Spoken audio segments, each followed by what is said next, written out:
Assalamualaikum warahmatullahi wabarakatuh.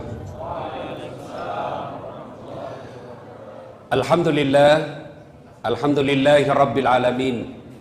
Wa bihi nasta'inu ala umurid dunya waddin. Asyhadu an la ilaha illallah wa asyhadu anna Muhammadan abduhu wa rasuluh. Allahumma salli ala Sayyidina Muhammad wa ala alihi wa sahbihi ajma'in. Amma ba'd. Ma'asyiral muslimin muslimat, adik-adik sekalian yang insya Allah dimuliakan dan dirahmati oleh Allah Subhanahu wa ta'ala. Ketika Allah Subhanahu wa ta'ala menciptakan Nabi Adam alaihissalam, Allah lalu perintahkan kepada seluruh makhluk. Kalau bahasa kita kira-kira begini, seluruh makhlukku, ini ada makhluk saya yang paling mulia. Ini namanya manusia. Hormat kau kepada mereka. Hormat kau kepada Adam. Malaikat, hormat. Tumbuhan, binatang, hormat. Satu makhluk Allah yang tidak mau. Siapa? Iblis laknatullah alaih. Iblis protes. Ya Allah, saya tidak mau. Kenapa? Adam, anak baru kemarin. Anak ke senior. Masa senior hormat sama junior? Gengsi dong. Adam diciptakan dari tanah, saya dari api.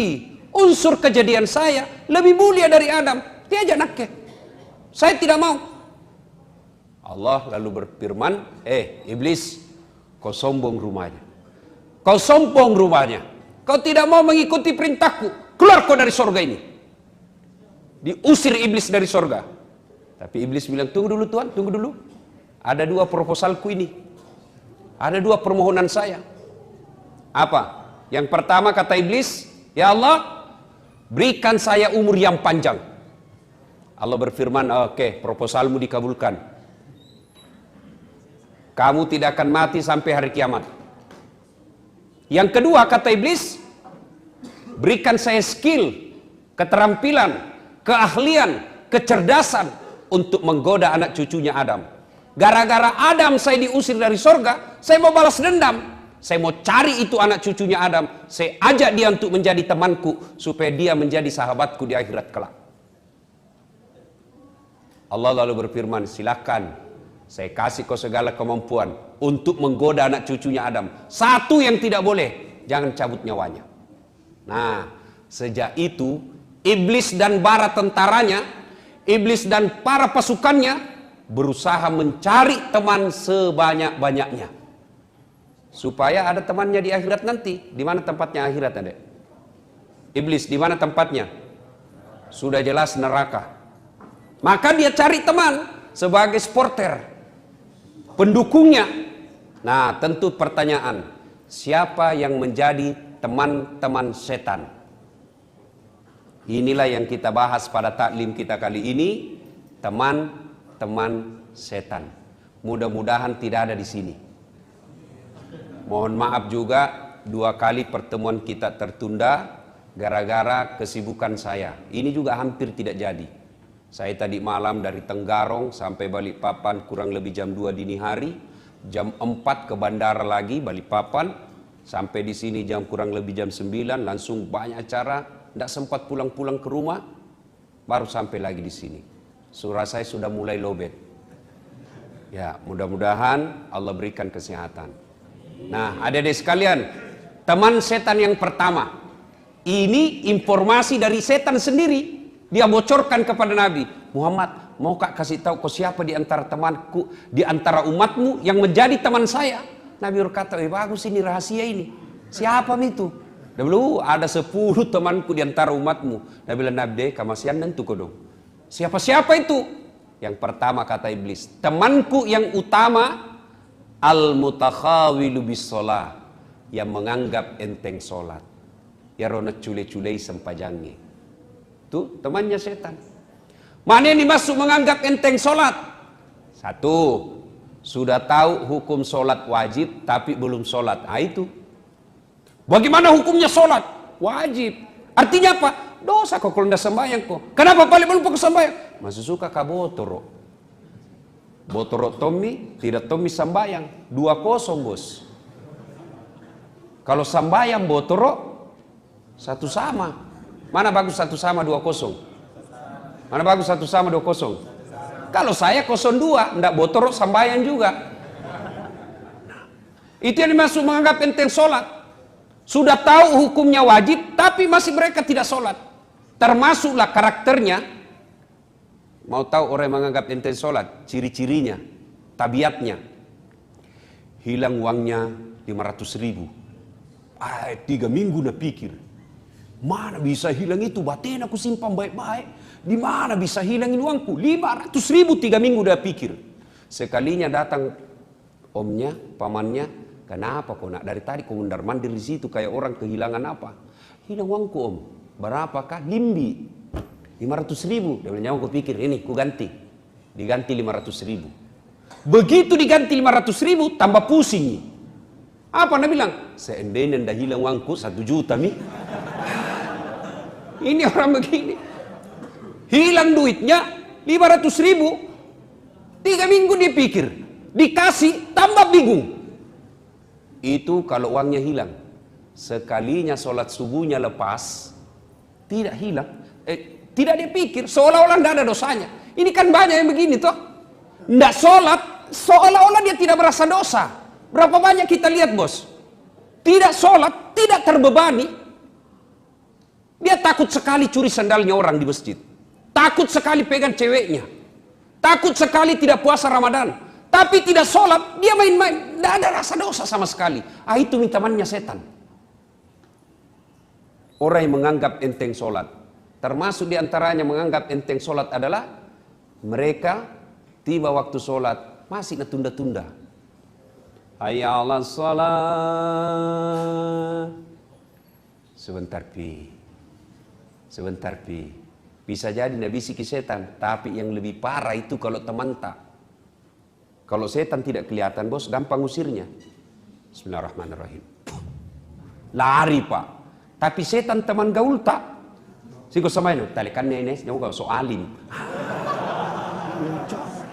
Setan susah diusir yang begini. Nah bilang orang di kampungku setan mak bulu-bulu. Susah diusir. Teman setan. Mereka yang menganggap enteng sholat. Ini adik-adik biasa apa alasannya orang tidak sholat? Bilang maki, ada malas sholat sini bos. Apa alasan tak kutangkis ki? Yang ketawa serius kayak ini. Geaki apa? Bilang kok? Apa? Nah, biasanya perempuan haid 3 kali haid 1 bulan. Mahasiswaku biasa kuda. Kenapa tidak sembahyang? Datang bulan pak. 2 hari. Kenapa tidak sholat? Mens. Kenapa tidak sholat? Halangan. Ya ngasen ji bos. Kalau kita ada laki-laki juga datang bulan. Apa kira-kira alasannya laki-laki? Kalau perempuan oke lah, ada halangannya. Tiap bulan dapat jatah gratis. Tapi biasa nak tambahi. Gratis 4 hari nak tambahi 2. Nah, orang belum bersih. Masih ada ini sedikit-sedikit. Nah bilang mama nak balik-balik kok. Apa balik-balik mak? Kasih lihat ki. Ayo, kalau kita laki-laki, apa alasan tak nak sholat? Tidak ada. Ustadz, tidak ada hafalan sehafal. Mulai kecil sampai sekarang, tidak pernah menghafal bacaan sholat. Wala ta'asu min rauhillah. Jangan putus asa. Gimana caranya Ustadz? Datang ki berjamaah di masjid. Kalau imam sudah baca, makmum sudah diwakili. Tidak baiknya kalau ku bilang imam baca, dia maki di belakang. Itu saja kita baca. Amin. Dia maki lagi. Sudah sah. Bagaimana kalau sendiri Ustaz? Sedikit jiku hafal. Kul tomo. Rakaat pertama kul huwallah. Rakaat kedua lah. Kul huwallah lagi. Besok nih. Coba. Tapi jangan begitu terus. Sambil belajar. Apalagi Ustaz pulang kampung ki Ustaz. Mobil tidak mau singgah. Allah kasih keringanan. Gimana? Tayamum. Tayamum ki di atas mobil. Tidak mau singgah sopir Ustaz. Di atas mobil ki sopir. Sholat. Tuh. Bos, biar tidak sembahyang itu sopir. Kalau kita bilang ke singgah dulu. Mau ke sembahyang. Pasti nak kasih singgah ki. Kecuali mau jaki buang air besar. Biasa tidak nak kasih singgah ki. Pernah dulu waktu kuliah. Ada teman mau sekali buang air besar. Oh sopir. Oleh pakai lebih lekat jambang. Singgah dulu, mau sekali kamu air besar. Nah bilang sopir, perasaanmu itu. Perasaanmu saja itu. Dia bilang, nih, betogak-togak kak. Akhirnya apa? Tacir. Keluar itu, bau satu mobil. Balik ini sopir, jambangin anak iya. Biar ini anak, dia bilang, perasaanmu gitu. Coba. Tapi kalau sholat, biar ndak sholat itu, sopir, biar dia orang Nasrani, begitu ada yang bilang, kasih singgah kak dulu, mau kak sholat, pasti nak kasih singgah ki. Anggaplah tidak mau nak kasih singgah Ustaz. Bagaimana caranya Ustaz? Nah di atas mobil ki, Allah kasih keringanan, namanya sholat duduk.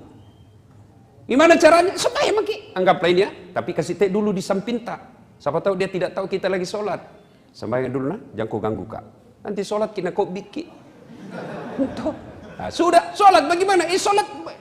Kalau Allahu Akbar, ruku kepala dikasih goyang. Kalau ruku ki, Allahu Akbar, Samiallahu liman hamidah. Sujud bukan cuma kepala goyang, badan ikut ditundukkan. Allahu Akbar. Sudah. Apa pi? Tidak bisa kak duduk Ustaz. Ada bisul di pantat kompak. Pak kepala talam banyak nampak. Mana caranya? Sudah, Allah kasih keringanan, tidak usah duduk, baring. Bukan sholat tidur nak, baring. Sholat baring ki. Bagaimana caranya Ustaz? Tangan masih bergerak. Allahu Akbar. Anggaplah sana kiblat, baring maki, sini kepala tak. Allahu Akbar. Samiallahu liman hamidah. Tidak bisa kak baring Ustaz? Cara apa lagi? Salat pakai isyarat. Bagaimana namanya salat pakai isyarat? Mata tak kasih goyang-goyang, begini saja. Allahu Akbar. Bismillahirrahmanirrahim. Allahu Akbar. Itu sholat pakai syarat, tinggal mata, tangan tak goyang nih. Itu pun tidak bisa Ustaz. Allah kasih dispensasi lagi apa? Sholat dalam hati. Bagaimana caranya Ustaz? Semua bacaan sholat dalam hati semua. Mata sudah tidak bergerak, tangan sudah tidak bergerak, bibir sudah tidak bisa bergerak. Gimana caranya? Pejamkan saja mata. Bayangkan lagi ruku, baca doa ruku. Bayangkan lagi sujud, baca doa sujud. Itu namanya sholat dalam hati. Masih juga tidak bisa sholat dalam hati. Gampang, bungkus, bawa dikubur. Mati itu bos. Apa pi? Tidak ada pak. Tidak ada alasan bagi kita tidak sholat. Nah, teman setan yang pertama, al-mutakhawil bis sholat, yang menganggap enteng sholat. Dek, kira-kira kalau 5 waktu ada di musola ini, pagi kita ke kampus, nuntut ilmu adalah jihad. Kemudian sore pun kita pergi main basket lah, main bola. Mau masuk maghrib ada maki lagi di masjid. Nunggu sampai isya. Selesai isya kita makan ala kadarnya. Lalu malam lagi kita belajar lagi. Sampai pagi begitu. Apa alasannya Tuhan kasih masuk ke neraka? Ayo. 5 waktu kita di masjid. Kita tidak durhakai orang tua tak. Kita nuntut ilmu adalah jihad. Kita datang pengajian seperti ini. Apa alasan Allah untuk menolak kita menjadi orang baik? Apa alasannya Allah membuat hidup kita jadi susah? Kalau baik sholat tak bos, insya Allah gampang itu punya dunia. Gampang. Saya bisa cerita begini karena saya alami. Saya paling sering itu kalau setiap saya cerita soal ini. Saya pernah itu rasakan di PIS 3 Unhas sini, Sospol, lantai 2. Saya ingat terus itu. Ruang 207. Saya keluar dari dari kelas belajar, nak tunjuki kak seniorku. Apa nak bilang? Dasat, ndak malu-malumu itu cakar semua bajumu. Saya tidak marah. Saya cuma berdoa kepada Allah, ya Allah, berikan saya umur panjang supaya saya bisa berbuat baik sama ini orang. Alhamdulillah, Ramadan kemarin, tahun ke-6 itu orang setiap Ramadan saya kasih zakat. Saya pernah rasakan menjadi cleaning service, mapanyuki. 4 toilet saya harus bersihkan setiap hari. Saya bilang jami gaji kak, kasih masuk namaku undian umroh gratis. Sampai tutup itu kantor ndak dapat. Alhamdulillah, biiznillah. Dengan izin Allah, Allah kasih saya rezeki punya travel sekarang. Saya bisa umroh kapan saja saya mau. Kecil kalau itu dunia. Apa susahnya Allah kasih kita dunia? Nabila orang bungi, nagatte mi puang ekomelo. Kecil buat Allah. Dulu jalan kaki pergi sekolah dari Jalan Harimau pergi Jalan Cakalang Semempat, jalan kaki. Kadang-kala coko-coko karena malu dila orang. Masuk di Pasar Ciduk, jalan kaki. Alhamdulillah, biiznillah, ada Tommy mobilku beberapa. Alhamdulillah, dengan izin Allah. Dulu lihat pesawat di kampung, dikejar. Kapal lalutu. Dikejar itu Pak, di kampung. Sampai kita masuk, tabrak sawah, masih dilihat itu. Saya lebih saja itu nanti naik pesawat. Bismillah. Hampir tiap hari sekarang saya naik pesawat. Dan hebatnya lagi, bukan saya yang bayar. Coba, dengan izin Allah. Kecil buat Allah. Gimana caranya? Bereskan sholatmu. Kecil itu jadi dokter. Kecil itu jadi pegawai negeri. Allah cuma minta perbaiki sholatmu. Baik sholat, tidak ada alasan menolak. Tidak ada alasan Allah untuk menolak doa kita. Yang penting baiki sholat. Setiap azan kita tinggalkan pekerjaan, masa Allah sengsarakan hidup? Tak, Tuhan apa itu yang kasih susah orang yang baik sholatnya? Cuma masalahnya kita anggap enteng nih sholat. Sholat tapi main-main. Allahu Akbar. Malik yaumiddin. Allahu Akbar. 30.000. Beli pulsa 10.000. Mana ini 20? Allahu Akbar. Disadel kapan? Samiallahu liman hamidah. Tidak. Mana itu? Assalamualaikum. Oh, di bawah bantal. Jadi kalau ada susah hidup tak bos, jangan cari kambing hitam. Ayo koreksi sholat kita. Koreksi sholat. Adik-adik sekalian, kalau baik sholat, insya Allah, Allah perbaiki hidup kita. Allah sempurnakan hidup kita. Nah, ada yang bilang, kenapa Pak itu Ustaz ya? Rajin namamu sembahyang tidak banyak masalahnya. Pasti seandainya tidak sholat, lebih banyak lagi masalahnya. Kenapa Pak sholat itu Ustaz? Banyaknya masalahnya. Yang kedua, dia tidak ikhlas. Hayya 'alas shalah. Asar misalnya. Barusan duhur. Tidak ikhlas kok bos.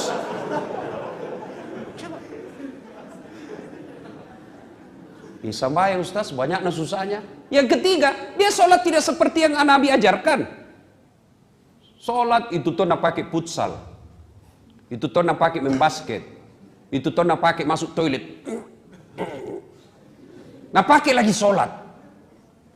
Apa pernah kita dengar riwayat Nabi seperti itu? Coba beda. Setiap kita mau sholat, kita bersihkan badan kita. Cari pakaian yang rapi. Mau ketemu Allah ini bos. Nah kita saja mau ketemu sama cewek. Tanah biasa kita pinjam parfumnya teman. Tak. Pinjam dulu parfummu. Apa pitu? Ada pitu parfum dipinjam. Sudah kau pakai habis nih. Tidak bisa kasih kembali. Satu, teman setan adalah mereka yang menganggap enteng sholat. Kalau baik sholat tadi, tidak ada susahnya buat Allah. Coba, saya kasih contoh. Bisa enggak orang hidup kalau dibakar? Dibakar api yang sangat besar. Bisa hidup? Bisa? Hukum biologi mengatakan tidak mungkin manusia hidup kalau dibakar. Tapi kalau Allah yang mau, Ibrahim alaihissalam dibakar dalam api yang sangat besar, menyala-nyala. Ibrahim keluar kedinginan. Kalau Allah mau. Bisa enggak manusia hidup dalam perut ikan? Adik-adik, kira-kira ada orang bisa hidup dalam perut ikan? Kalau saya, ikan masuk di perutku. Coba. Tapi kalau Allah mau, Yunus alaihissalam, ada ulama mengatakan 30 hari, ada ulama mengatakan 40 hari, tapi tidak jadi masalah berapa harinya. Yang penting dalam perut ikan beberapa hari. Keluar hidup. Kalau Allah mau. Pernah lihat got? Musim hujan sekarang. Lihat itu got-got kita. Kalau airnya mengalir ke kanan, kemana benda yang ada di atasnya? Hah? Ke kanan. Kalau air yang ada di atas situ mengalir ke kanan, maka benda yang ada di atas air tersebut mengalirnya ke kanan. Tapi kalau Allah yang berkehendak, sungainya Nil, air sungai Nil mengalir ke kanan. Petinya Nabi Musa mengalir ke kiri. Hebatnya lagi, waktu itu Fir'aun bikin perda. Anak laki-laki, bayi laki-laki yang kau dapat, bunuh hidup-hidup. Apa yang terjadi? Justru bayi Musa alaihissalam, bayi Musa masuk ke pekarangan istananya Fir'aun. Siapa yang dapat? Istrinya Fir'aun. Masya Allah. Kalau Allah yang mau. Bisa enggak perempuan hamil tidak pernah disentuh laki-laki? Bisa. Hukum biologi mengatakan enggak mungkin, Ustaz. Tapi kalau Allah yang mau.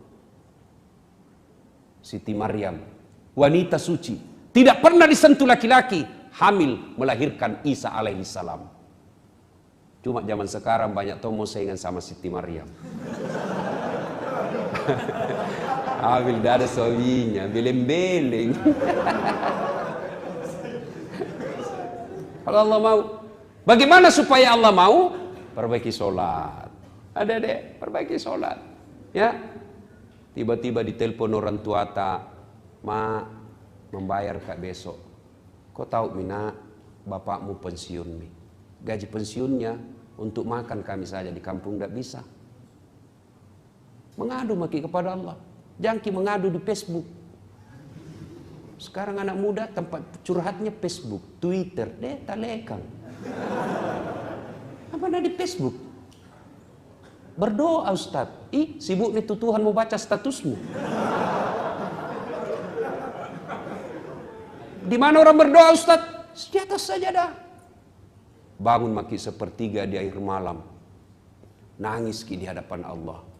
Ya Allah, Kau larang saya meminta-minta. Kau larang saya mencuri. Kau larang saya mengemis. Kemana saya meminta ya Allah? Tidak mungkin aku merepotkan orang tuaku saat ini. Engkau yang maha kaya ya Allah. Mudahkan bagiku untuk mendapat rezeki. Masa Allah tidak kabulkan kalau kita curhat bos? Minta kepada Allah. Cuma caranya perbaiki sholat. Dan adik-adik sekalian, percaya ki bos. Tidak ada orang tidak ada masalahnya di dunia ini. Tidak ada orang. Semua orang pasti punya masalah. Alhamdulillah. Ketika ada masalah tak, Allah tidak meminta, Das'ad jadi wali kota kau dulu. Nah. Ada tim sukses kau dulu sini. Das'ad jadi gubernur kau dulu. Tidak. Allah cuma minta, cewek, cowok, ada masalahmu, ista'inu bisabri wassalah. Sabar kok, perbaiki sholatmu, saya yang selesaikan masalahmu. Itu janji Allah. Allah cuma minta, sabar kok, perbaiki sholatmu, saya yang selesaikan masalahmu. Jadi ketika ada masalah dalam kuliah ini, sabar saja, tingkatkan kesabaran, sempurnakan sholat, Allah yang selesaikan itu. Apa itu sabar Ustaz? Apakah duduk-duduk di kandat atau kepala? Sabar kah bos? Oh bukan sabar itu, beleng-beleng. Tuh ya, satu teman setan, al-mutakhawilu bis shalah, yang menganggap enteng sholat. Yang kedua, temannya setan. Ini setan sendiri yang rahasia, bocorkan rahasianya. Siapa yang menjadi teman setan yang kedua? Yaitu qillatul haya, tomakuras siri'e. Kurang rasa malu. Oh ini banyak. Sholat baik, tapi kurang rasa malu. Mana kurang rasa malu? Prakteknya kalau perempuan mulai dari cara pakaiannya. Sekarang banyak perempuan pakai jilbab tapi tidak memenuhi syariat. Sempit. Biasa saya bingung nggak? Celana dulu waktu ku kecil, biar itu bola bisa masuk di dalam celana. Nah bilang orang celana papi. Kipas besar. Sekarang sempit lagi. Sampai ku bilang ada mahasiswaku, bagaimana cara kasih masuk itu? Susah nih kasih masuk. Dia bilang, enggak gaul na Ustaz. Apa? Dia bilang, dikasih kantong plastik Ustaz. Oh begitu. Jadi besok-besok mau ku buang air besar, enggak dapat ku kantong plastik. Hujulikin alemu dong. Coba. Adik-adik, saya pernah bicara sama ahli Papa itu penyakit kandungan sama ahli kelamin, ya. Ternyata anak-anak gadis keluhannya di dokter sekarang apa? Keputihan. Dan apa penyebab keputihan? Celana sempit. Dan kalau keputihan bedek tidak ditindaklanjuti dan tidak cepat diobati, maka bisa berujung pada kanker mulut rahim. Kalau